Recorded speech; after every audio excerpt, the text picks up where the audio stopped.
Rental car company Hertz has filed for protective bankruptcy. It did so at the end of last week, and now everybody wondering who is next. Now, Hertz, while it restructures, is planning to stay in business, of course, but it will lay off 50% of its global workforce. It said it asked the US government for help but did not receive it. Hertz is a bellwether in the car rental business and a car rental pioneer. Just let Hertz put you in the driver's seat today. I don't make adverts like that every day. Hertz, the rental car, started in Chicago in 1918. It has a fleet of 12 Ford Model Ts in those days. Now it has 12,000 locations on 6 continents. Axel Hefer is with me, Trivago CEO. He joins me from Dusseldorf. It is good to see you. I mean, we're not flying, we're not travelling, we're not renting cars, so you can see how it all comes together. Through Trivago, you very much have your fingers on the pulse of the accommodations industry. Are you seeing any uptick in bookings yet?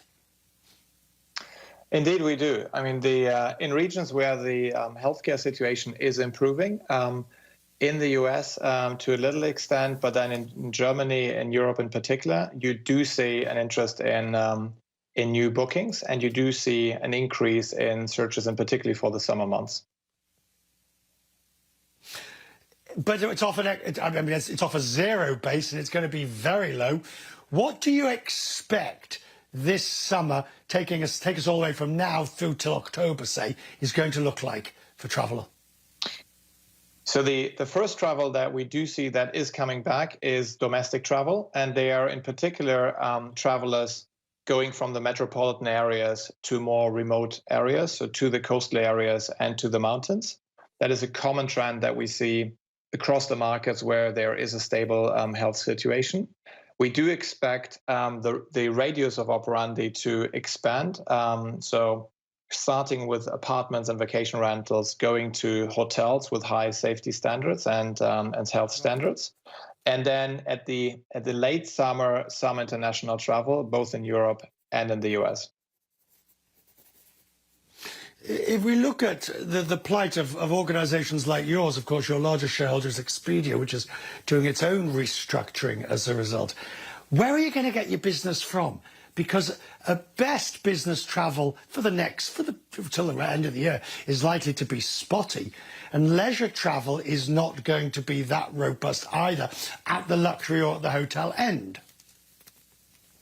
This year will not be about making money, and it will obviously be about losing as less as possible. But the key thing this year will be to step by step rebuild the confidence of travelers into traveling. As I said, first domestically, and then in bigger steps as travel is becoming safer, and then to have some kind of recovery of the overall activity for next year. This year, the activity will be very low, almost in any possible scenario.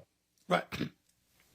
Now, we've done numerous looks at how hotels can rebuild that trust. Everything from, guests will say we don't want room service or we don't want our room serviced.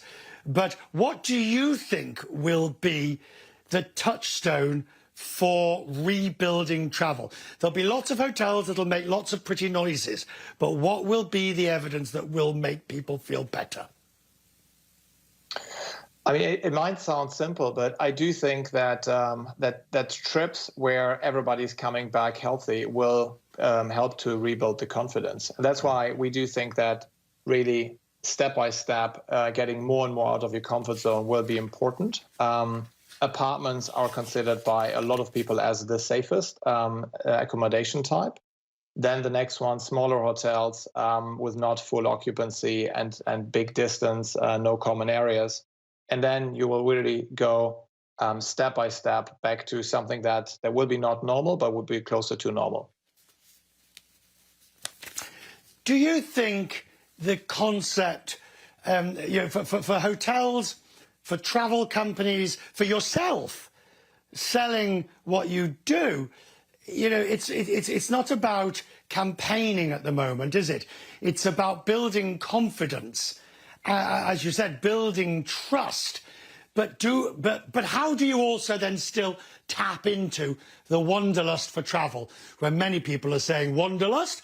I don't want to get, I don't want to take the risk. Yeah, I don't think that's the right focus for this year. I mean, the first thing that we did is we stopped our marketing activities when the COVID outbreak became bigger and bigger in Europe and the US, and sent a letter to our travelers discouraging them from traveling. It is really about building this trust, and that is our primary objective in our marketing activities. So we are currently planning to start some campaigns around local travel, so and only in regions where we do believe that it will be safe.